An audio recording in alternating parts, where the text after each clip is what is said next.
இருக்கணும். நமக்கு இந்த பௌதிக எண்ணம் துளி இருந்தா கூட நம்ம வந்து கீழே விழுந்துருவோம் இல்லையா? அப்புறம் திருப்பி நம்ம ஆரம்பிக்கணும் இல்லை? முதல்ல நம்ம எங்கே விட்டோமோ திருப்பி அங்கேருந்து நம்ம ஆரம்பிக்க வேண்டிய நிலையில இருக்கும். ஸோ நம்ம மனதில் பகவான் தான் எப்பவும் நிறைந்திருக்கணும். பகவான் எப்பவும் நிறைந்திருந்தாருன்னா நமக்கு ஸ்பிரிச்சுவல் ஆன்மீகத்தில் நாம் முன்னேறலாம் அப்படின்ட்டு நம்ம பார்த்தோம் இல்லையா? ஸோ அதுதான் நம்ம போன செஷன்ல பார்த்தோம். ஓகே, ஸோ நம்ம இப்போ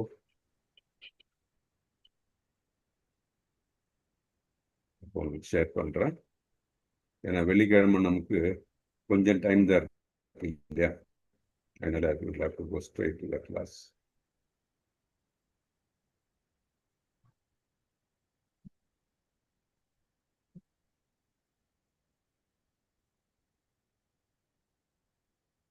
ஹரே கிருஷ்ணா.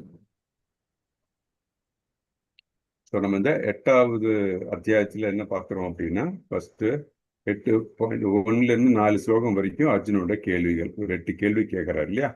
அந்த 8 கேள்விகள். அதுக்கப்புறம் அந்த 5வது ஸ்லோகத்திலேருந்து 8வது ஸ்லோகம் வரைக்கும் இந்த இறப்பு, நம்மளுடைய இறுதி காலத்தில் நம்ம பகவானை நினைக்க வேண்டிய அவசியம் என்ன, அதை பற்றி எல்லாம் பார்ப்போம். அப்புறம் 9லேருந்து 22 நம்ம என்ன பார்க்க போகிறோம் அப்படின்னா, தட் இஸ் பகவானை எப்படி அடைய முடியும் நமக்கு, அதை பற்றி பார்க்க போகிறோம் கொஞ்சம் டீட்டெயிலாக.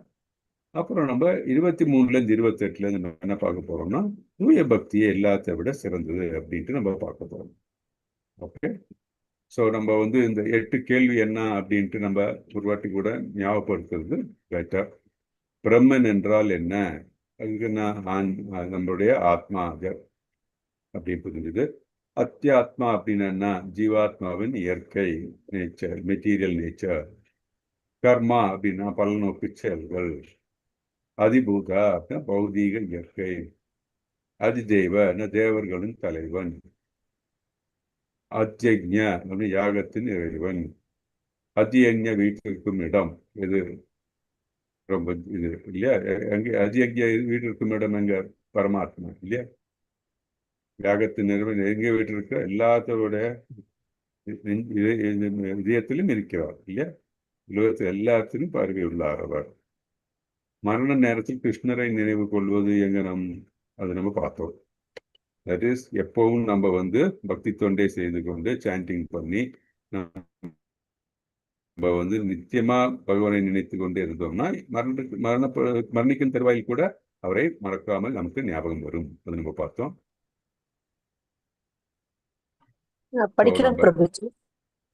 ஓகே, ஸோ நம்ம 8.6ல இருந்து ஆரம்பிக்கணும். அப்ப நம்ம இதுவே பார்த்தோம். நம்ம மரணம் பிறந்த உடனேயே நம்ம மரணம் உண்டு, அது நம்ம பார்த்தோம். ரைட், ஸோ நம்ம 8.7ல இருந்து இன்னைக்கு பார்க்க போறோம். நம்ம படிக்கவா பிரபுஜி? நான் படிக்கிறேன். ஓகே, யார் படிக்கிறா? படிக்கிறேன் பிரபுஜி. சரி, மாதாஜி படிங்க. பிரபுஜி ஹரே கிருஷ்ணா பிரபுஜி. பிரபு ஓகே, படிங்க. ஹரே கிருஷ்ணா பிரபுஜி. ஹரே கிருஷ்ணா.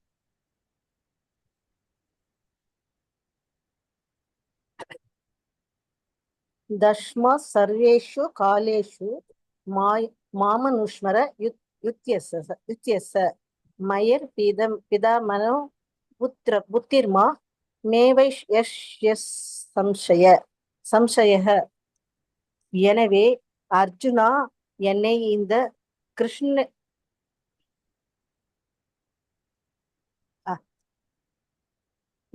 அர்ஜுனா என்னை இந்த கிருஷ்ணா உருவில் எப்போதும் எண்ணிக்கொண்டு அதே சமயம் உனக்கு விதிக்கப்பட்ட கடமையான போரிடுதலையும் செய்வாயாக.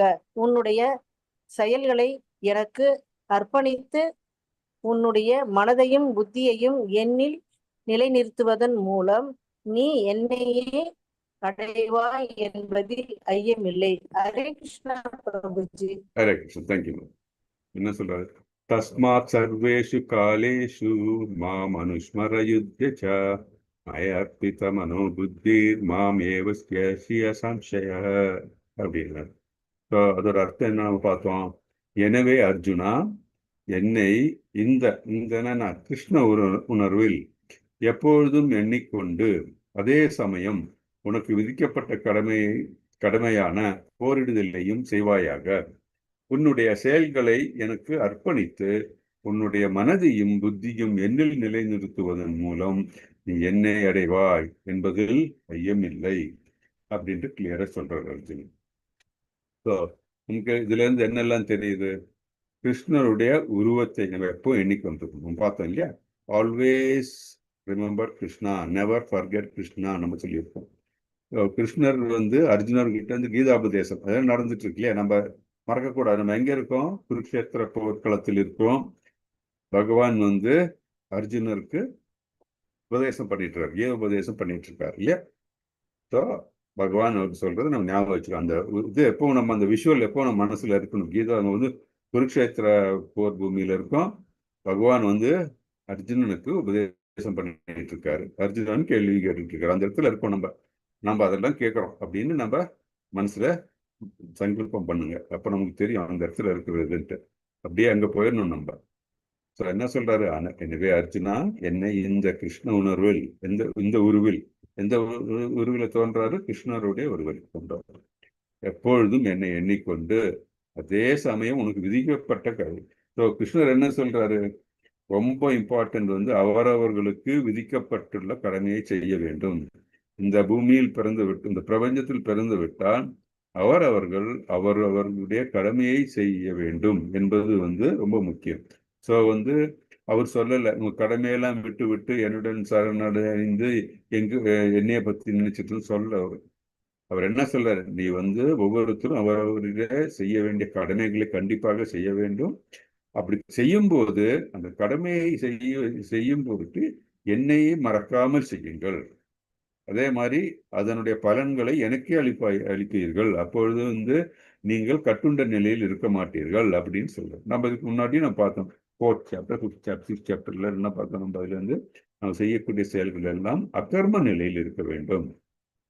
எனக்காக தனக்காக இந்த புலன் இன்பத்திற்காக அல்லாமல் பகவானுக்காக நம்ம செய்யும் போது அது அகர்ம நிலை ஆயிடுது. ஸோ அந்த மாதிரி நம்ம செய்யக்கூடிய செயல்களுடைய பலன்களையும் கடவுளுக்கே பகவானுக்கே அர்ப்பணிக்கும் பொழுது நம்ம என்ன என்ன என்ன நமக்கு கிடைக்குது? அதனால கண்டிப்பாக பகவானே நாம் அடைவோம் என்பதுல எந்த விதமான டவுட்டும் கிடையாது, எந்த விதமான ஐயமும் இல்லை அப்படின்னு சொல்றாரு. ஸோ நம்ம என்ன செய்யணும்?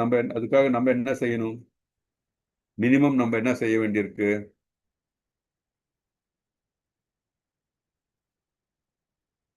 நம்ம குருக்கள் எல்லாம் நமக்கு என்ன சொல்லியிருக்காங்க? நம்ம என்ன பண்ணணும்? எல்லாரும் மகாமந்திரம் ஜபிக்கணும். மகாமந்திரம் சொல்லணும். கரெக்ட், மகாமந்திரம் சொல்லணும். 4 ரெகுலேட்டிவ் பிரின்சிபிள்ஸ் இல்லையா? என்ன? மீட் ஈட்டிங் கூடாது, நோ கேம்பிளிங் இல்லையா, no intoxication, no illicit sex இல்லையா? ஸோ நம்ம இந்த 4 பிரின்சிபிள்ஸ் ஃபாலோ பண்ணணும். அப்புறம் நம்ம சாது சங்கத்தில் இருக்கணும். நம்ம பிரபுபாதர் புக்கு படிக்கும்போது வேதங்களை படிக்கிற மாதிரி இல்லை, வேதங்கள்லாம் பகவத்கீதை பாகவதம் எல்லாம் படிக்கணும். அதே மாதிரி பிரபுபாதர் அவருடைய புக்ஸ் வழியாக எல்லா நம்ம இந்த சைத்தன்ய சரித்தாமிரதா இதெல்லாம் அவர் நமக்கு அளித்துள்ளார். அது படிக்கும்போது பகவானே எப்பவும் நினைத்து கொண்டு நாம் ஆன்மீகத்தில் முன்னேறலாம். அப்படி செய்யும்போது என்ன, நம்ம மனது கிருஷ்ணர் மட்டும் நினைக்கக்கூடிய நிலை வரும்போது நமக்கு இந்த பிறப்பிறப்பிலிருந்து நம்ம விடுதலையடையலாம். கரெக்ட். ஓகே. ஸோ 8.1 இதான் நான் சொன்னேன். எப்போ நான் கிருஷ்ணரே நினைத்துக் கொண்டிருக்கணும். நம்ம விதிக்கப்பட்ட கடமைகளை செய்து கிருஷ்ணருக்கு அர்ப்பணம் செய்யணும். நம்ம மனதையும் புத்தியும் கிருஷ்ணரில் நிலைநிறுத்த வேண்டும் அப்படின்ட்டு நம்ம செய்யணும். அப்படி செய்தோம்னா கிருஷ்ணரை அடைவது உறுதி அப்படின்னு பார்க்கணும். ஓகே. 8.8 பிரபு படிங்க பார்ப்போம். அப்யாச யோகயுக்தேன சேத்தச ந அன்ய காமினா பரமம் புருஷம் திவ்யம் யாதி பார்த்த அனுசிந்தயன். பரமபுருஷ பகவானான என்னையே தியானித்து எப்போதும் தனது மனதை என்னையே நினைப்பதில் ஈடுபடுத்தி இவ்வழியில் இருந்து சற்றும் பிறழாது பயிற்சி செய்பவன் பார்த்தனே நிச்சயமாக என்னை அடைகிறான். ஹரே கிருஷ்ணா பிரபு. ஸோ என்ன சொல்றாங்க, பரமபுருஷர் பகவானான என்னை தியானித்து எப்பொழுதும் தனது மனதை நினைப்பதில் ஈடுபடுத்தி இவ்வழியிலிருந்து சற்றும் பிறராது பயிற்சி செய்பவன் பார்த்தனே நிச்சயமாக என்னை அடைகிறான். ஸோ என்ன இதுல சொல்றாரு, இதுல கடவுளை எப்பொழுதும் மனதில் நிலைநிறுத்த வேண்டிய அவசியத்தை கூறுகிறார். எப்படி நம்ம சொன்ன மாதிரி சாண்டிங் பண்ணணும், அதே மாதிரி கோரெகுலேட்டிவ் பிரின்சிபிள்ஸ் ஃபாலோ பண்ணணும், அவரை பற்றியே நம்ம நினைக்கணும், அவருக்கு அது மாதிரி நம்ம வேதங்களை படிக்கணும். நம்ம வேதங்கள் படிக்கும்போது பகவத்கீதா பாகவதம் எல்லாம் சாது சங்கத்தில் இருக்கணும். இப்படி இருக்கும்போது நம்ம மனது அவரிலே ஈடுபட்டு இருக்கப்போம். இப்போ நம்ம செய்யக்கூடிய செயல்களை எல்லாம் பகவானுடைய நினைப்பில் செய்து அவருக்காக பலனையும் அர்ப்பணித்து நம்ம செய்யறதெல்லாம் அவருக்காக அப்படின்ட்டு நம்ம மனதில் நிறுத்திக்கொண்டு நம்ம செய்தால் நம்ம பிழைக்க மாட்டோம், எந்த இதுல தவற மாட்டோம், நம்ம தவற மாட்டோம். ஸோ அப்படி இருக்கும்போது தவறாமல் இருந்தால் என்னாகும், நிச்சயமாக நம்ம பகவானை அடையலாம் அப்படின்ட்டு நம்ம பார்க்கணும். அதனால அந்த சாண்டிங் பண்ணும்போது ரொம்ப முக்கியம். நம்ம ஸ்பீடு முக்கியம் இல்லை, குவாலிட்டி தான் முக்கியம். எப்பவும் சொல்லும்போது ஹரே கிருஷ்ணா கிருஷ்ண கிருஷ்ணா ஹரே ஹரே, ஹரே ராம ராம ராம ஹரே ஹரே அப்படின்னு சொல்லி நம்ம சொல்ற வார்த்தைகள் நம்ம காதுல கரெக்டா ஒலிக்கணும். ஸோ அந்த இது இல்லைன்னா சிலவங்க அது இதாயிடும், ஹரே ராம ராம ராம அப்படின்வாங்க. சிலவங்க வேற மாதிரி ஒருத்தர் ஒரு மாதிரி உச்சரிப்பாங்க. ஸ்பீடு முக்கியம் கிடையாது. நம்ம அந்த ஒவ்வொரு வார்த்தையும் கண்ணீரும் நம்ம உச்சரிக்க அதை நம்ம கேட்கணும். அதான் ஸ்ரவணம் ரொம்ப முக்கியம். ஸ்ரவணம் அப்படின்னு ஸ்ரவணம் அப்புறம்தான் கீர்த்தனம். ஸோ நம்ம உச்சரிக்கும் போது அது கீர்த்தனம், ஸ்ரவணம் ரொம்ப முக்கியம். ஸோ நம்ம உச்சரிக்கிறது காதுல நல்லா கேட்கணும். ஸோ அது ரொம்ப இம்பார்ட்டன்ட். இப்போ நீங்கள் பார்த்தீங்கன்னா, இப்போ பிரபுபாதர் நம்ம அந்த சாண்டிங் நான் போட்டேன் இல்லையா, நான் இப்போ இதில் ஆன்லைன் யூடியூப்ல இந்த இது போட்டேன் நான் இப்போ இல்லையா, நம்ம இன்னைக்கு பார்த்தோம் இல்லையா, 1 ரவுண்ட் சாண்ட் பண்ணுறது, பிரபுபாதர் சாண்ட் பண்ணுறது. ஸோ எவ்வளோ கணீர்னு சொல்றாரு. ஸோ அந்த மாதிரி நம்ம சொல்லும்போது தான் நம்ம மனதில் ஆட்டோமேட்டிக்காக அந்த ஆன்மீகத்தின் ஆழம் இம்ப்ரூவ் ஆகும். இல்லாட்டி என்ன ஆகும்னா நம்ம ஏதோ ஒரு அந்த ரசம் வராது, நமக்கு அதில் அந்த ருச்சி இருக்காது. ஸோ ரொம்ப முக்கியம் அது. அது எல்லாரும் கொஞ்சம் கவனிக்கணும், நம்ம எப்படி பண்ணுறோம்னு பாருங்க. அப்படி பண்ணும்போது திருத்தம் இருந்ததுன்னா திருத்துங்க. ரொம்ப முக்கியம் என்னன்னா சொல்றது ஒவ்வொரு வார்த்தையும் கிளியரா இருக்கணும், அது நீங்க கேட்கணும். அதுதான் ரொம்ப முக்கியம். சாண்டிங் அதுதான் ரொம்ப முக்கியம் அப்படின்ட்டு. அப்புறம் நம்ம என்ன இதுல இருந்து நமக்கு தெரியுது, இது கடவுள் தான் சுப்ரீம் என்ஜாயர் இல்லையா, அவரு தான் புருஷோத்தமர் இல்லையா, சுப்ரீம் என்ஜாய். பாக்கி எல்லாம் எல்லா ஜீவாத்மாக்கள் எல்லாம் அவருக்கு கீழே தான். ஆனால் இந்த பௌதிக உலகத்தில் இந்த மனிதர்கள் என்ன நினைக்கிறாங்க, அவர்கள் தான் இந்த ஜீவாத்மாக்கள்லாம் அவங்க நினைச்சுக்கிறாங்க இப்போ நான் தான் எல்லாம் பண்றேன் அப்படின்ட்டு. அது தவறு, அவர்களுடைய அறிவின்மை அது. ஸோ சுப்ரீம் என்ஜாயர் கடவுள். அதை புரிந்து கொண்டு அவரில் சரணடைந்து மனதாலும் உடலாலும் பிரவர்த்தியாலும் அவருக்கு சரணடைந்து நம்ம நம்ம பக்தி தொண்டை ஆற்றும்போது நிச்சயமாக நம்ம கடவுளை அடைய முடியும். அதுதான் நம்ம இதில் பார்க்கலாம். அதுதான் இங்கே சொல்றாங்க இல்லையா, புனிதத்தை எப்படி அடையணும் அப்படின்னா ஜபம், ஸ்ரீகிருஷ்ணன் நினைவை புதுப்பித்துக் கொள்ளவும், காதுகள் நாக்கு மற்றும் மனம் கிருஷ்ணரது சேவையில் ஈடுபடவும், பரமபுருஷரான பகவானை அவரது அவருடைய லோகத்தில் அடையணும். அதுதான் நம்மளுடைய குறிக்கோளா இருக்கணும் இல்லையா. வழி நம்ம டிஸ்கஸ் பண்ணுது. ஸோ ஹரே கிருஷ்ண மகாமந்திரம் பார்த்தீங்கன்னா நம்ம கிருஷ்ணரது ரூபம் உள்ளேயும் வெளியும் ரெப்ரசன்ட் பண்ணுறது.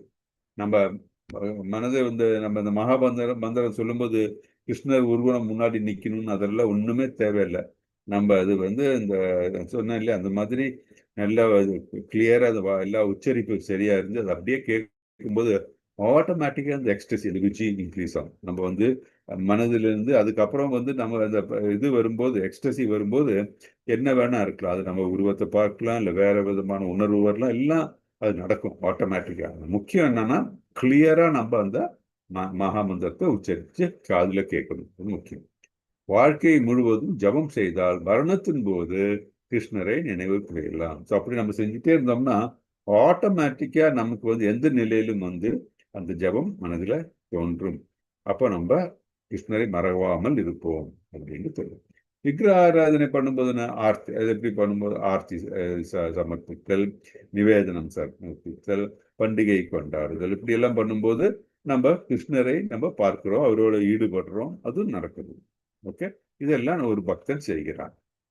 ஸோ இதுதான் இந்த பிக்சர்ஸ் இல்லையா, இல்லை எல்லாம். அப்படி இருக்கும்போது இதெல்லாம் பண்ணும்போது நம்ம வாழ்வின் இறுதியிலும் ஒரு காலம் கிருஷ்ணரை மறக்காமல் இருப்போம் அப்படின்ட்டு நம்ம இது நம்ம நேற்றே பார்த்துட்டோம். அஜாமிலனோட கதை நம்ம நேற்றே டிஸ்கஸ் பண்ணிட்டோம். ஸோ அதனால நம்ம இன்னைக்கு அது டீட்டெயிலாக பார்க்க போகிறது இல்லை. ஓகே, இப்போ 8.9 இப்போ இனிமேல் நம்ம என்ன பார்க்க போறோம்னா எப்படி வந்து பகவானை அடைய முடியும் அப்படின்னு டீட்டெயிலாக பார்க்க போறோம். ஓகே, ஹரே கிருஷ்ணா.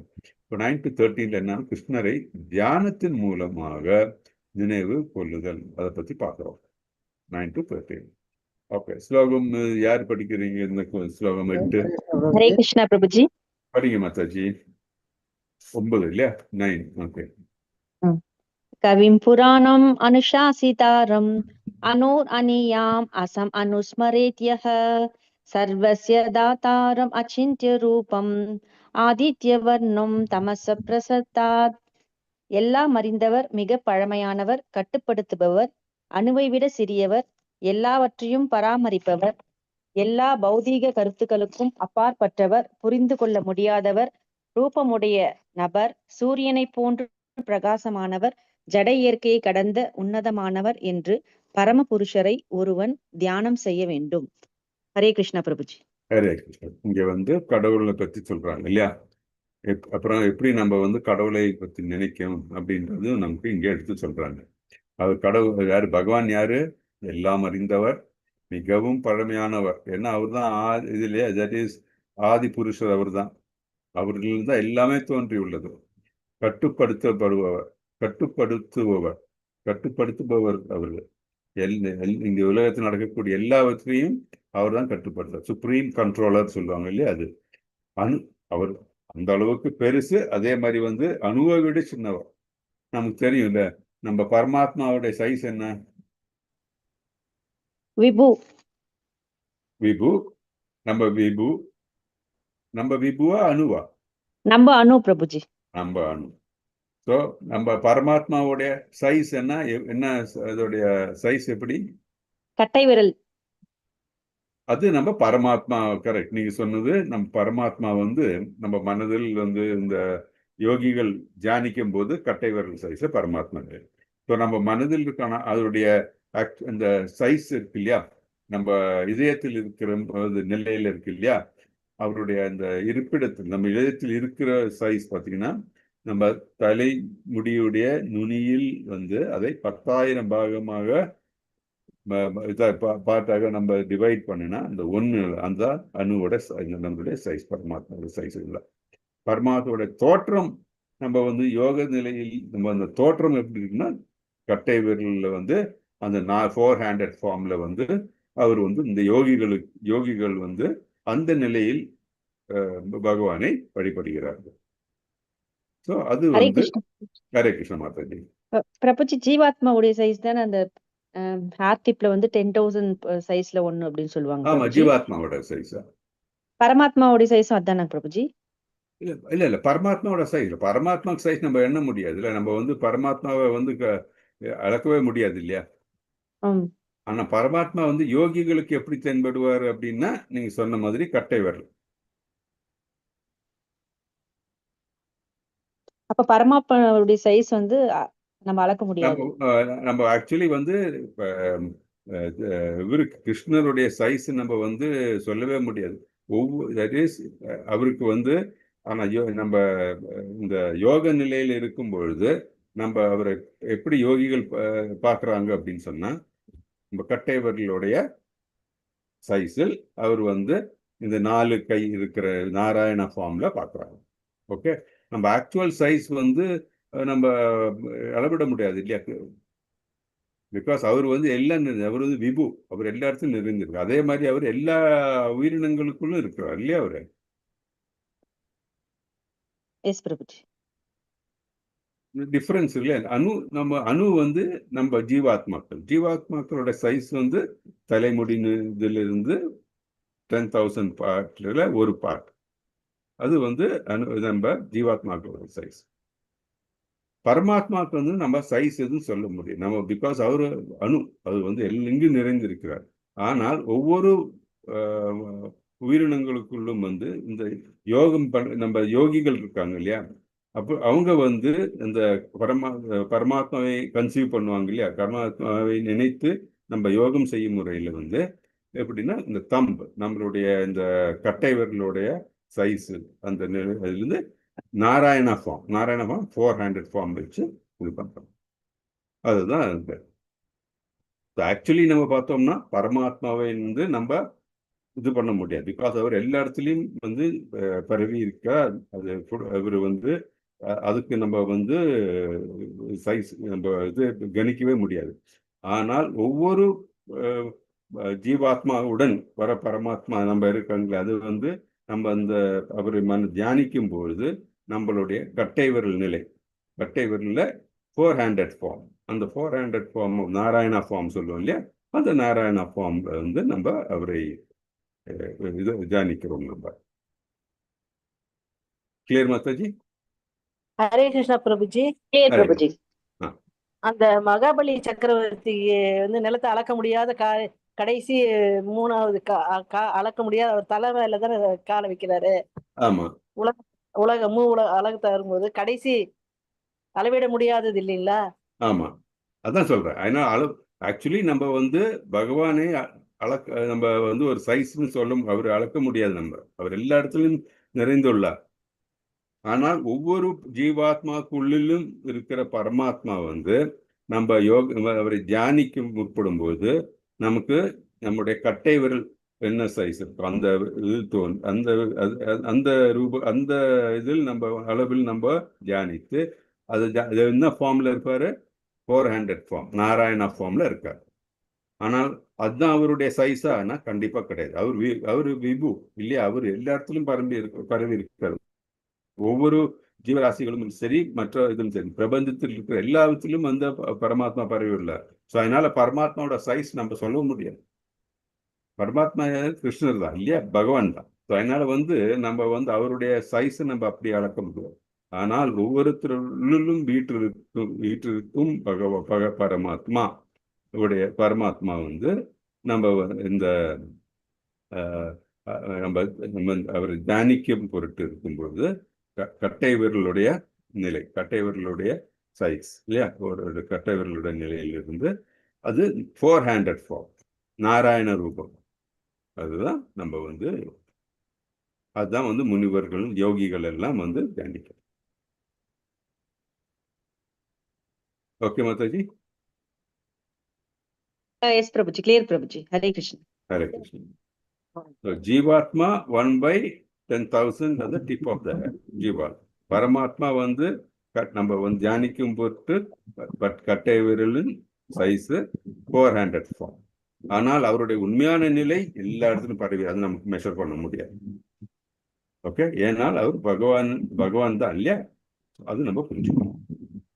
அதனால பகவானுக்கு ஒரு சைஸ் நம்ம ஃபிக்ஸ் பண்றது இம்பாசிபிள், அளவிட முடியாது. அளவிட முடியாது. அது அளவிடவும் நம்ம முயற்சியே பண்ண முடியாது. ஏன்னா முயற்சி பண்ணவும் கூட. ஓகே, அது நம்ம மனசுல வச்சுக்கணும். ஹரே கிருஷ்ணன். ஸோ அந்த மாதிரி எல்லாம் அறிந்தவர், மிகவும் பழமையானவர், கட்டுப்படுத்துபவர், அதுதான் எல்லாரும் கண்ட்ரோல் பண்ண, அதுதான் அணுவை விட சிறந்தவர், அப்புறம் எல்லாவற்றிலும் பராமரிப்பவர், எல்லா உயிர்வாழிகளுக்கும் பராமரிப்பவர், எல்லா உயிர்வாழிகளுக்கும். சொல்லுங்க மாதாஜி. எல்லா உயிர்வாழிகளுக்கும் அனைத்து இடங்களிலும் எங்கும் அவருடைய முழுமுதற் கடவுள் புருஷோத்தமர், அவருடைய ரூபம் எண்ணில் அடங்காதது. ஆமா, அது நம்ம அவருடைய ரூபத்தை நம்ம வந்து இது பண்ணுவோம். அவர் எல்லாத்தையும் நம்ம பார்த்துக்கொள்ள, எங்கும் நிறைந்திருக்கிறார், எல்லாவற்றிலும் இருக்கிறார். அப்படி இருக்கும்போது நம்ம அறிவுக்கு அப்பாற்பட்டது. அப்புறம் எல்லாவற்றையும் பராமரிப்பார். எல்லாம் வந்து நடக்கிறது வந்து அவரால் தான். எல்லாவற்றையும் மெயின்டைன் பண்றாரு இல்லையா? அவர் தோற்றமும் அவரால் தான், மெயின்டைன் பண்றதும் அவர் தான், அழிவு வருதும் அது அவர் தான். அது அந்த இது முடிஞ்ச உடனே அவரை வந்து அதை அழிக்கிறதும் அவர் தான். ஆக்கல் படைத்தல், ஆக்கல் அழித்தல் அண்ட் பராமரிக்கிறது இல்ல, மூன்று. ஆமா. சோ எல்லா பௌதிக கருத்துக்களுக்கும் அப்பாற்பட்டவர். நம்ம வந்து நம்மளுடைய பௌதிகத்துல நடக்கும் அதை வச்சு கடவுளை எடப்படக்கூடாது. அப்புறம் புரிந்து கொள்ள முடியாது, அவரை நாம் புரிந்து கொள்ள முடியாது. ரூபம் உடைய நபர், அவரு வந்து உருவம் உண்டு, அருவம் கிடையாது. சூரியனை போன்று பிரகாசமானவர். எல்லா இது அவரு அந்த நம்ம பார்த்தோம் பிரம்மஜோதி, அவரிலிருந்து தான் பிரம்மஜோதியை தோன்றுகிறது இல்லை? சூரியனை போன்று பிரகாசமானவர். ஜட இயற்கை கடந்த உன்னதமானவர். அவர் வந்து இந்த ஜட இயற்கை அவரை ஒன்றும் செய்யாது. நம்ம டீட்டெயிலா பார்த்தோம். மகாமாயை அவரை ஒன்றும் தீண்டாது, முக்குணங்களுக்கு அப்பாற்பட்டவர் என்று பரமபுருஷரை ஒருவன் தியானம் செய்ய வேண்டும். அப்படின்னு நினைத்து பரமபுருஷரை ஒருவன் தியானம் செய்ய வேண்டும் அப்படின்ட்டு நம்ம பார்ப்போம். ஓகே, ஸோ அவரு தான் வந்து புருஷோத்தமன், மகா புருஷ உத்தமர் அவரு தான் அப்படின்ட்டு நம்ம அதனால்தான் இதை வந்து சைத்தன்யர் என்ன சொல்லியிருக்காரு, அச்சிந்தியா. அச்சிந்தியான்னா நம்மளுடைய இந்த பௌதிக உலகத்துக்கு அப்பாற்பட்டவர், அதுதான் அஜிந்தியா அப்படின்னு. அச்சிந்தியானா பௌதிக உலகத்திற்கு அப்பாற்பட்டவர். ஸோ அதனால இந்த பௌதிக உலகத்தில் தோன்றி நம்ம ஜீவராசிகள், நம்ம ஜீவாத்மாக்கள் என்ன செய்யணும்? நம்மளுடைய வேதங்கள், அதே மாதிரி நம்மளுடைய ஸ்கிரிப்சர்ஸ்ல என்ன சொல்லியிருக்கோ அதை அப்படியே நம்ம ஏற்றுக்கணும். அது இல்லாம நம்ம வந்து அதை வந்து அனலைஸ் பண்றது, இல்லை வந்து எக்ஸ்பெரிமெண்ட் பண்ணி எது என்னன்னு தெரிஞ்சுக்கிறது, இல்லை நம்ம அறிவை வச்சுட்டு அதை அளக்க பார்க்கறது, அதெல்லாம் வந்து சரியான முறை கிடையாது. அது அறிவில்லை. ஏன்னா நமக்கு முடியாது அவரை, ஏன்னா அவருடைய நிலை அந்த மாதிரி அப்படின்னு நம்ம புரிச்சுக்கணும். ஓகே, நம்ம அடுத்தது பார்க்கலாம். 10 யார் போடுங்க? ஹரே கிருஷ்ணா பிரபுஜி. ஹரே கிருஷ்ணன். படிக்கிறோம். இது ஒரு ஒன்று மட்டும் எக்ஸ்பிளைன் பண்றேன். இதுல பாத்தீங்கன்னா இதுல இருந்து நமக்கு என்ன தெரியுது? கடவுள் வந்து உருவம் உள்ளவர், நபரிடம் இருந்தே குணங்கள் வெளிப்படும் இல்லையா? அவர் வந்து உருவம் இல்லைன்னா குணங்கள் எப்படி வெளிப்படும்? சூன்யத்திலிருந்து வராது இல்லையா? அதே மாதிரி பகவான் ரூபம், குணம் மற்றும் லீலைகளை உடையவர் அப்படின்னு புரியுது. ஓகே, 8.10. ஹரே கிருஷ்ணா. சரி. பிரயாண காலே மனசாசலேன பக்தியாயுக்தோ யோக பலேன சைவஹ ப்ருவோர் மத்தியே பிராணம் ஆவேஷ்ய சம்யக் ச தம்பரம் புருஷ்ய உபைதி திவ்யம். எவன் ஒருவன் இறக்கும் தருவாயில் தனது உயிர் மூச்சை உருவங்களுக்கு மத்தியில் நிறுத்தி யோக பலத்தினால் பிழறாத மனதுடனும் முழு பக்தியுடனும் பரம புருஷரை நினைப்பதில் ஈடுபட்டுள்ளானோ அவன் நிச்சயமாக பரம புருஷ பகவானை அடைவான். ஹரே கிருஷ்ணன். ஹரே கிருஷ்ணன். ஸோ எவன் ஒருவன் இறக்கும் தருவாயில் தனது உயிர் மூச்சை புருவங்களுக்கு மத்தியில் நிறுத்தி யோக பலத்தினால் பிறராத மனத்துடனும் முழு பக்தியுடனும் பரமபுருஷரை நினைப்பதில் ஈடுபட்டுள்ளானோ அவன் நிச்சயமாக பரமபுருஷன் புருஷ பகவானை அடைவான் அப்படின்னு சொல்றாங்க. ஸோ இதுல இந்த இடத்துல என்ன சொல்றதுன்னா, தட் இஸ் நம்ம மரணப்படும் தருவாயில் பகவானில் மனதினை நிலைத்து இருக்க வேண்டும் அப்படின்னு சொல்றாங்க. இது எப்படி பிரபுஜி பண்ண முடியும்? நம்ம எந்த நிலையில இருப்போம் நமக்கு தெரியாது அப்படின்னு. ஸோ நம்ம ப்ராக்டிஸ் பண்ணதான் அது ஆட்டோமேட்டிக்காக நடக்கும். அதனால தான் நம்ம வந்து மகா மந்திரத்தை சொல்லணும். இதெல்லாம் நம்ம முன்னாடி இருக்கிற ஸ்லோகத்தில் எல்லாம் பார்த்தோம் இல்லையா? தட் இஸ் 8.8ல பார்த்தோம் நம்ம என்னெல்லாம் பண்ணணும் அப்படின்னு பார்த்தோம். ஸோ ஆனால் இது வந்து நமக்கு என்ன புரியுறது? கண்டிப்பாக நம்ம வந்து பகவானை எப்பொழுதும் வந்து அவரை மனதில் நினைத்து கொண்டிருக்க வேண்டும். ஸோ இந்த இருக்கிற அந்த வேர்டு யோக பலேனா அப்படின்னா, வித்தவுட் ப்ராக்டிசிங் யோகா வந்து நம்ம கடவுளை அடைய முடியாது. அப்படின்னா என்ன? தட் இஸ் யோக முறைன்னா 2 வகை இருக்கு. தட் இஸ் ஒன்று சச்சக்கர யோகா, இல்லைன்னா பக்தி யோகா. ஸோ சச்சக்கர யோகானா இதுதான். இது இப்போ நம்ம பார்த்துட்டு இருந்தாலும், தட் இஸ் நம்ம புருவத்தின் நடுவில் வந்து நம்ம வந்து நம்மளுடைய பிராணன் இதை வந்து பிராணனை ஃபோக்கஸ் பண்றது, பிராணனை கொண்டு செல்வது, அதுதான் வந்து சச்சக்கர யோகா அப்படின்னு சொல்றாங்க. ஸோ இது திடீர்னு பண்ண முடியாது, அது வந்து ப்ராக்டிஸ்னால தான் அது நடக்குது. ஆனால் பக்தி யோகா அப்படின்னா என்ன நமக்கு தெரியும், கிருஷ்ணா கான்சியஸ்னஸ் இல்லையா, நம்ம வந்து கிருஷ்ணனுக்கு சேவை செய்து அது. ஸோ இதில் வந்து பார்த்தீங்கன்னா எது ரொம்ப ஈஸின்னா பக்தி யோகா இல்லையா. பக்தி யோகம் பண்ணுறது ரொம்ப சுலபம். இது பகவானை வந்து நினைத்து அவருக்கு வேண்டிய பணிவிடைகளை செய்து அவருக்கு நம்ம செய்யக்கூடிய செயல்கள் எல்லாம் வந்து அவருக்கு வேண்டி செய்யும்போது, நம்ம செய்யக்கூடிய பணிகள் எல்லாம் அவருக்கு வேண்டி செய்யுது. அந்த மாதிரி பண்ணும்போது நம்ம வந்து மற்ற இந்த யோக நிலை நம்ம இந்த 6வது சாப்டர்ல எல்லாம் பார்த்தோம். யோகம் வந்து பண்ணலாம், ஆனால் வந்து அது கடினமானது. 2வது இந்த காலகட்டத்துக்கு அது செய்யறது கொஞ்சம் கஷ்டமானதும் இருக்கும் அது. ஸோ அதனால வந்து நம்ம கிருஷ்ணா கான்சியஸ் நம்ம சாண்ட் பண்றது, நம்ம இந்த போன இதில் பார்த்த மாதிரி கிருஷ்ணருக்கு நம்ம அவருக்கு அர்ச்சனை செய்யறது இல்லையா, அப்புறம் 4 ரெகுலேட்டிவ் பிரின்சிபிள்ஸ் பண்ணி மனதை புலங்களையும் கட்டுப்படுத்துறது, இதெல்லாம் செய்யும்போது கண்டிப்பாக நம்ம பகவானை அடைய முடியும். அதுதான் வந்து நம்ம இதுலேருந்து புரிஞ்சுக்கணும் நம்ம. ஸோ இதுலேருந்து என்ன நமக்கு ஃபுல்லாக தெரியுது, யோக நிலை, ஒரு யோகம் முக்கியம். யோகம்னா என்ன, தட் இஸ் இந்த ஜீவாத்மா வந்து பகவானுடன் இந்த கனெக்ஷன் ரொம்ப முக்கியம். அந்த கனெக்ஷன் தான் யோகம் சொல்றது. அது எந்த வித யோகம், அது கர்ம யோகம், ஞான யோகம், பக்தி யோகம், எதாக இருந்தாலும் சரி. ஸோ ஆனால் பக்தி யோகம் தான் வந்து இந்த காலகட்டத்துக்கு சுலபமாக நம்ம பண்ணக்கூடிய ஒரு யோகம். அதனால்தான் வந்து சைத்தன்ய மகாபிரபு இது சொல்லியிருக்காரு, அது சங்கீர்த்தன வழியாக இல்லை, இந்த ஹரிநாமம் உச்சரிக்கிறது ரொம்ப முக்கியம். பக்தியில் நம்ம வந்து இறைவனை அடைய வேண்டும் என்றால் அது ரொம்ப முக்கியம் அப்படின்னு சொல்லியிருக்காங்க. அதுல இருந்து தான் நம்ம வந்து நம்மளுடைய இந்த வேதங்கள்ல இருந்து நமக்கு சொல்லியிருக்காங்க, குருக்கள் என்ன சொல்லியிருக்காங்க, 4 ரெகுலேட்டிவ் பிரின்சிபிள்ஸ். ஸோ புலனை அடக்க வேண்டும்.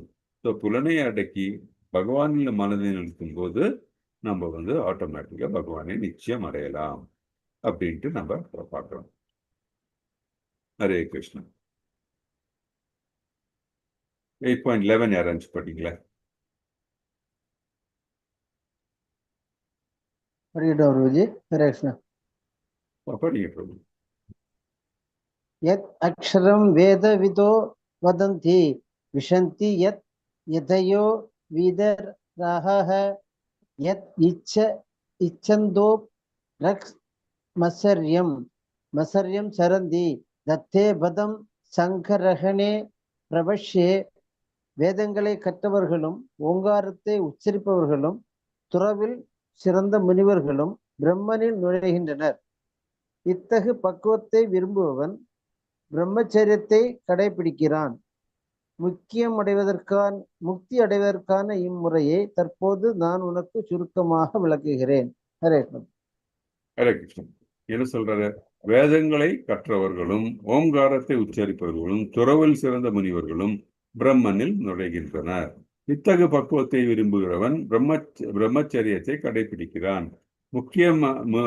முக்தி அடைவதற்கான இம்முறையை தற்போது நான் உனக்கு சுருக்கமாக சொல்கிறேன். ஸோ தட் இஸ் பிரம்மனில் யாரெல்லாம் வந்து பிரம்மனை அடைகிறார்கள். பிரம்மன் என்ன, ஃபர்ஸ்ட் பிரம்மஜோதி இல்லையா, நம் பகவானுடைய ஒரு நிலை அது பிரம்மஜோதி. ஸோ பிரம்மன், பரமாத்மா, அப்புறம் பகவான் இல்லையா. ஸோ வேதங்களை கற்றவர்களும் ஓம்காரத்தை உச்சரிப்பவர்கள் ரொம்ப முக்கியம். அது ஓம்காரம் வந்து பார்த்தீங்கன்னா கிருஷ்ணனுடைய ஒலி தான் அது ஓம்காரம். ஸோ அந்த ஒலி வடிவம் தான் இது ஓம்காரம் சொல்றது. ஓம்காரம் பார்த்தீங்கன்னா எல்லாவற்றையும் நீங்கள் எந்த மந்திரம் எடுத்து பாருங்க, அதில் ஓம் தான் ஆரம்பிப்பாங்க. எந்த இதை பாருங்க நீங்க, நம்ம வந்து பகவானை வந்து நம்புகிறவர்கள், அதாவது பகவானில் ஈடுபாடு உள்ளவர்கள் பார்த்தீங்கன்னா உச்சரிக்கும் எல்லாத்திலும் ஓம்காரம் இருக்கு. அதே மாதிரி நம்ம மகா மந்திரத்துல ஹரேல வந்து ஓம்காரம் இருக்கு. ஸோ இந்த ஓம்காரம் வந்து எல்லா மந்திரத்திலும் மூல மந்திரமா இருக்கு, மூல அந்த வேர்டா இருக்கும். ஸோ அந்த அந்த ஓம் அப்படின்னு சொல்லும்போது அந்த மந்திரத்தை ஓதுபவர்கள் வந்து அந்த ஓம் இந்த வார்த்தையோடைய நிலை என்னன்னா பகவான். பகவானின் நிலை. அது தெரிஞ்சுக்கணும். ஸோ அதே மாதிரி நம்ம சொல்றோம் இல்லையா, வேதங்களை கற்கும் பொழுது கண்டிப்பாக நம்ம என்ன நடக்குது, ஒன்று பகவானை பற்றி நினைக்கிறோம் ஓம் என்ற இந்த எல்லா மந்திரங்கள் வழியாக. ரெண்டாவது நம்மளுடைய வாழ்க்கை முறை வேதங்களுக்கு உட்பட்டு நடக்க பார்க்கிறது, வேதங்களை கற்று அது பிரகாரம் நடக்கிறது. அப்படி இருக்கும்போது என்ன நிலையில இருக்காங்க அவங்க எல்லாம்? துறவு நிலை. துறவு நிலை சிறந்த முனிவர்கள் என்ன பண்ணும், மனதையும் உடலையும் எல்லாம் கட்டுப்படுத்தி அவர்கள் இருக்கிறார்கள் இல்லையா. அவர்கள் மனதையும் உடலையும் கட்டுப்படுத்தி பகவானை நினைத்து கொண்டு அவர்கள் அந்த நிலையில இருக்காங்க. அவர்கள் என்ன, பிரம்மச்சரியத்தின் கட்டுப்பாடு, பிரம்மச்சரியம் கடைபிடிக்கிறார்கள் சொல்லும் போது அவர்கள் எந்த புலநன்பத்தையும் அவர்கள் விரும்புவதில்லை, பிரம்மச்சரிய நிலையில இருக்காங்க அவங்க. ஸோ அந்த மாதிரி இருந்து தவம் செய்து கடின தவம் செய்யும் போது என்ன ஆகுதுன்னா அவர்கள் பிரம்ம நிலை அடைகிறாங்க அப்படின்னு ஒரு தம்பதியிலேருந்து தெரிகிறது. ஸோ நம்ம இதெல்லாம் நம்ம இப்போ சொன்ன மாதிரி இந்த மாதிரி ஒரு நிலையை நார்மலா இந்த காலத்துக்கு பொருந்துறது ரொம்ப கஷ்டம். ஏன்னா தனிமையான இடம் நமக்கு கிடைக்குமா, இல்லை இந்த மாதிரி மனதினையும் உடம்பையும் ஒருங்கிணைத்திருக்க முடியுமா அப்படின்னா அது கொஞ்சம் சிரமமான ஒரு காரியம்தான். அதற்கு தான் இப்போ நம்ம சைத்தன்ய மகாபிரபு சொல்லியிருக்காருன்னா இந்த மகாமந்திரம் கொடுத்துருக்காரு, நம்ம சாண்டிங். அப்புறம் அடுத்தது வேதங்களை பின்னது 4 ரெகுலேட்டிவ் பிரின்சிபல்ஸ். அப்புறம் எப்படி வழிபடணும், அதுக்கு நெக்ஸ்ட் ஆஃப் டிவோஷன்ல நமக்கு கொடுத்துருக்காங்க. எப்படி நெக்ஸ்ட் ஆஃப் இன்ஸ்ட்ரக்ஷன் நம்ம எப்படி கடவுளை வழிபட வேண்டும், இதெல்லாம் நம்ம பயிற்சி பெற்றோம்னா ஆட்டோமேட்டிக்கா நம்ம மனதையும் புலனையும் கட்டுப்படுத்தி பகவானில் நாம் ஒன்ற முடியும் அப்படின்ட்டு நம்ம தெரிஞ்சுக்கிறோம். அதுதான் இங்க சொல்றாங்க, தனது உயிர் மூச்சை புருவங்களுக்கு மத்தியில் நிறுத்தி ஓம் என்று உச்சரித்து பிறராத மனதுடன், ரொம்ப ஸ்ட்ராங்கா இல்லை, ஃபோக்கஸ்டு மைண்ட். வேதங்களை கற்றவர்களும் மற்றும் துறவில் சிறந்த முனிவர்களும் பிரம்மச்சரியத்தை கடுப்பது பரமபுருஷ பகவானை நினைவு கொள்வது பக்தியுடன் ஈடுபடுகின்றனர். ஸோ அந்த மாதிரி ஒரு யோகி பரமபுருஷரை அவர்கள் வழிபடுகின்றனர். ஆனா இது நம்ம கலியுகத்துக்கு இந்த யுகத்துக்கு பொருந்துமா அப்படின்னா கஷ்டமானதுதான் இல்லையா. ஒரு தூய பக்தர்கிட்ட யோக பயிற்சி செல்வதில்லை, ஆனால் அவர் கிருஷ்ண உணர்வில் எப்பொழுது ஈடுபடுவதனால் இறக்கும் தருவாயில் பகவானை அவருடைய அருளால் நினைவார். இப்போ கோபிகள் இருக்காங்க இல்லையா, பிரஜபூமியில கோபிகள் இருக்காங்க, கோபர்கள் இருக்காங்க, அந்த பிரஜபூமியில இருக்கிறவங்க எல்லாம் இருக்காங்க இல்லையா. அவங்க என்ன இதெல்லாம் பண்றாங்களே தெரியாது கிடையாது. ஆனா அவர்களுடைய மனநிலை என்ன, எப்பொழுதும் அவர் கிருஷ்ண உணர்வில் இருக்கிறார்கள், எல்லாம் கிருஷ்ணரை திருப்திப்படுத்தக்கூடிய செயல்கள் இருக்காங்க இல்லையா. அப்படி இருக்கும்போது அந்த நிலையில இந்த மாதிரி இருக்கிற இந்த கடின தவம் செய்ய வேண்டிய அவசியம் எதுவுமே இருக்கிறது இல்லை. ஸோ அது என்ன நமக்கு முக்கியம். மாதாஜி இது பண்றீங்களா, மியூட் பண்றீங்களா? ஸோ ஒரு தூய பக்தர் எப்படி என்ன பண்ணணும், தூய பக்தர் யோக பயிற்சி செய்வதில்லை, ஆனால் அவர் கிருஷ்ண உணர்வில் எப்பொழுதும் ஈடுபடுகிறார். அப்படி இருக்கும்போது பகவானை அவருடைய அருளால் நினைவு கொள்ள முடியும் அப்படின்ட்டு நம்ம பார்க்கணும். ஸோ சமூக கட்டமைப்பு சொன்ன மாதிரி சமூக கட்டமைப்பு மிகவும் மாறிவிட்டது. ஒருவரால் பிரம்மச்சரியம் கடைபிடித்தது என்பது இயலாது. அதனால் ஹரே கிருஷ்ண மகாமந்திரம் ஜபிப்பதுதான் ஒரே கதி. ஸோ இப்போ நம்ம வர்ணாசிரமத்தில் பல நிலையில் இருந்தால் கூட அந்த வர்ணாசிரமத்துக்கு எந்த ஆசிரமத்தில் இருக்கோமோ அந்த ஆசிரமத்துக்கு குறித்தான கட்டுப்பாடும் நீதிகளையும் நாம் பின்பற்ற வேண்டும். அப்புறம் மகாமந்திரத்தை நம்ம உச்சரிக்கும் போது நம்ம கடவுளில் பகவானில் லயிக்க முடியும் அப்படின்னு நம்ம தெரிஞ்சுக்கிட்டோம். 8.12 யார் வருஷம் நான் படிக்கிறேன் குருஜி. படிங்க மாதாஜி. சர்வத்வாராணி சம்யம்ய மனோஹிருதி நிருத்ய ச மூர்தன்யாதாயாத்மனஹ பிராணம் ஆஸ்திதோ யோக தாரணாம். புலன்களின் எல்லா ஈடுபாடுகளில் இருந்தும் விடுபட்டிருப்பதே யோக நிலை. புலன்களின் எல்லா கதவுகளையும் மூடி மனதை இதயத்திலும் உயிர் மூச்சை தலை உச்சியிலும் நிறுத்தி ஒருவன் யோகத்தில் தன்னை நிலைநிறுத்துகின்றான். ஹரே கிருஷ்ணா. ஹரே கிருஷ்ணா. இங்க என்ன சொல்றாங்க? புலன்களில் எல்லா ஈடுபாடும் விடுபடுவதே யோக நிலை. இல்லை, நம்ம சொன்ன மாதிரி நம்ம எப்படி பகவான் கனெக்ட் பண்ண முடியும்? நம்மளுடைய புலன் கட்டுப்படுத்த வேண்டும். ஸோ என்ன, நம்மளுடைய முதல்ல கனெக்ட் வித் த லார்ட், எப்பவும் அவரை நினைக்கணும். ரெண்டாவது, close all the doors of sense enjoyment. எப்படின்னா நம்ம வந்து இந்த புலன் இன்பத்துக்கு இருக்கிற கதவுகளை எல்லாம் அடைக்க வேண்டும். அப்படின்னு என்ன, நம்ம கண்ணு, இந்த இது இருக்கு ஞானேந்திரியங்கள் சொல்றோம் இல்லையா, கண்ணு காது மூக்கு, இது எல்லாத்தையும் வந்து கட்டுப்படுத்தணும். கண்ணு காது மூக்கு, இந்த தொடுதல், இந்த மாதிரி இருக்கிற எல்லா புலன்களையும் வந்து நம்ம பகவான் ஈடுபடுத்தணுமே தவிர நம்ம வந்து இந்த சொந்த இன்பத்துக்கு சுய இன்பத்திற்கு வேண்டி அதை வந்து ஈடுபடுத்தக்கூடாது. அப்படி இருக்கும்பொழுது என்ன ஆகுது, நம்ம வந்து இந்த புலன்களை எல்லாம் கட்டுப்படுத்த முடியாது.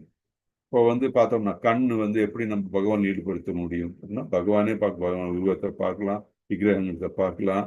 அதே மாதிரி நம்ம வந்து இந்த ஸ்கிரிப்சர் வேதங்களை படிக்கிறதுக்கு வந்து அதுக்கு யூஸ் பண்ணலாம். அந்த மாதிரி காது என்ன, நம்ம வந்து கீர்த்தனங்கள் கேட்கறதுக்கு, பகவானை பற்றி செய்திகளை கேட்கறதுக்கு, நம்ம இந்த கிராம கதைன்னு சொல்லுவாங்க இல்லையா, தட் இஸ் இந்த பௌதிக இந்த இன்ஃபர்மேஷனுக்கு வேண்டி நம்ம காதை வைக்காம பாட்டு கேட்கறது, அது அந்த மாதிரிலாம் இல்லாம நம்ம வந்து கடவுளை பற்றி அவர் லீலைகளை கேட்கறது பத்தி நம்ம கேட்டுட்டோம்னா அது எப்பொழுதும் வந்து அவர் நிலைக்கு தான் வரும் இல்லையா.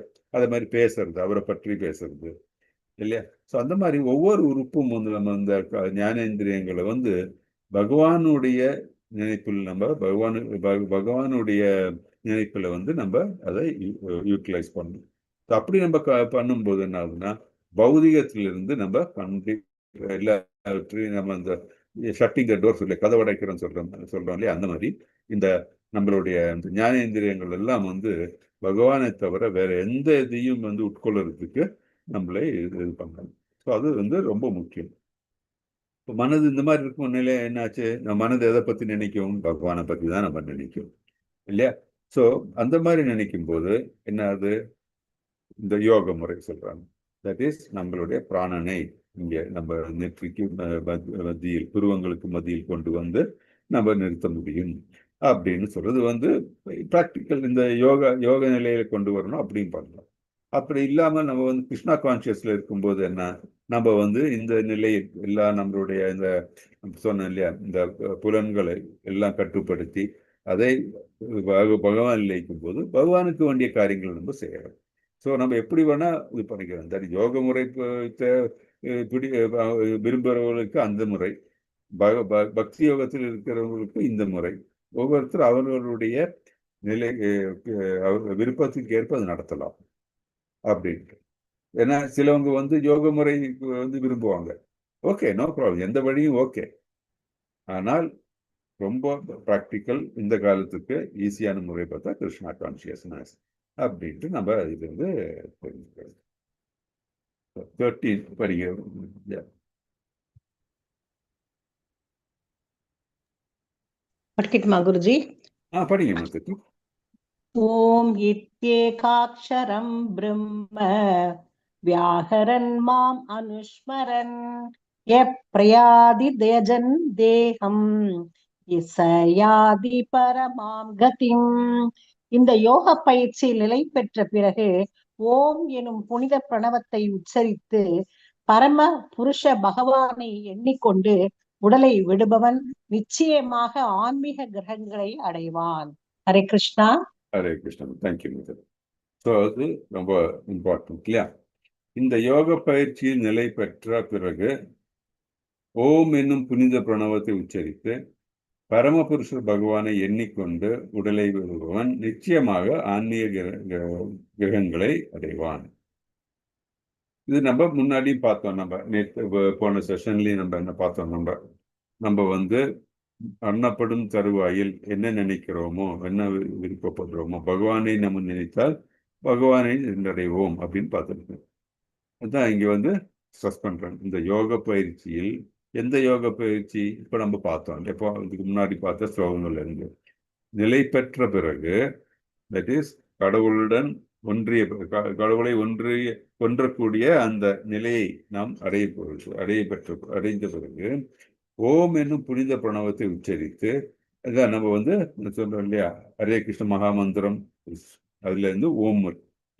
பாக்கி இந்த யோக முறையை பின்பற்றுவர்கள், மற்ற யோக முறையை பின்பற்றுவர்கள் ஓம் அப்படி, பிகாஸ் எல்லா மந்திரங்களும் ஓம் என்று தான் ஆரம்பிக்கின்றன. ஸோ அவர்கள் ஓம் என்ற அந்த பிரணவத்தை உச்சரிக்கலாம். ஓம் என்ற புனித பிரணவத்தை உச்சரித்து பரமபுருஷ பகவானை எண்ணிக்கொண்டு உடலை விடுபவன். ஸோ பரமபுருஷரையே பகவானே நினைத்து உயிரை விடுபவன் என்ன அவருக்கு நிச்சயமாக ஆன்மீகங்களை அடைவான். கண்டிப்பாக எங்க அவங்க சொல்லுவாங்க, ஆன்மீக கிரகத்தை அவர்கள் அடைவார்கள் அப்படின்ட்டு நம்ம இது பார்க்கணும். ஸோ அதில் என்ன பார்த்தீங்கன்னா, தட் இஸ் நம்மளோட நடப்பு நிலை என்ன, தட் இஸ் நான் யோகம் என்பது, அந்த யோகத்தை டிஸ்கிரைப் பண்றாங்க. நான் மைனஸ் பகவான் நடப்பு நிலை பௌதிகத்துவம். கிருஷ்ண உணர்வில் இருக்கிறவங்க என்ன, நான் பிளஸ் பகவான். தட் இஸ் இங்கே நான் சொல்லும்போது எல்லாம் நான் செய்யக்கூடியது எல்லாம் பகவானுக்காக, நான் பிளஸ் பகவான். நடப்பு நிலை நம்ம பௌதிகத்தில் இருக்கும்போது நான் மைனஸ் பகவானை நினைக்கிறது இல்லை, எல்லாம் நான் தான் நினைச்சிருக்காங்க. எல்லா யோகிகளுக்கும் பொதுவாக பரிந்துரைக்கப்படுவது மரண காலத்தில் பகவானை நினைப்பது அப்படின்ட்டு நம்ம தெரிஞ்சுக்கிறோம்.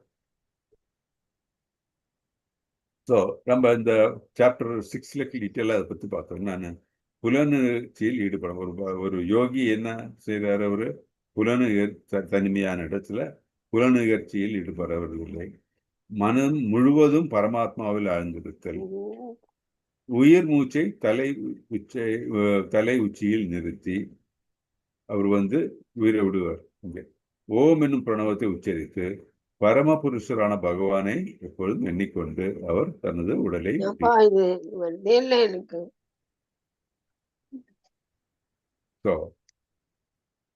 அந்த நிலையில தான் ஒரு யோகி தன்னை அவருடைய உடலை விடுகிறார். அந்த நிலையில் உயிரை விடும்பொழுது என்ன ஆகுதுன்னா, அவர் பகவானை சென்றடைகிறார் அப்படின்ட்டு நம்ம பார்க்கிறோம். ஹரே கிருஷ்ணா. மணி 9 ஆச்சு. ஐ திங்க் நம்ம ஸ்டாப். ஸோ இது இன்னைக்கு பார்த்ததுல ஏதாச்சும் டவுட் இருக்கா குயிக்கா? ஹரே கிருஷ்ணன்.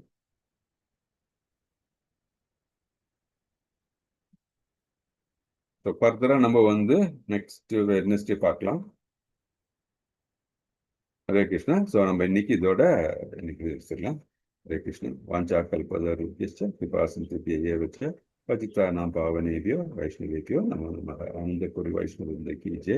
लीला प्रभुपाद की जय.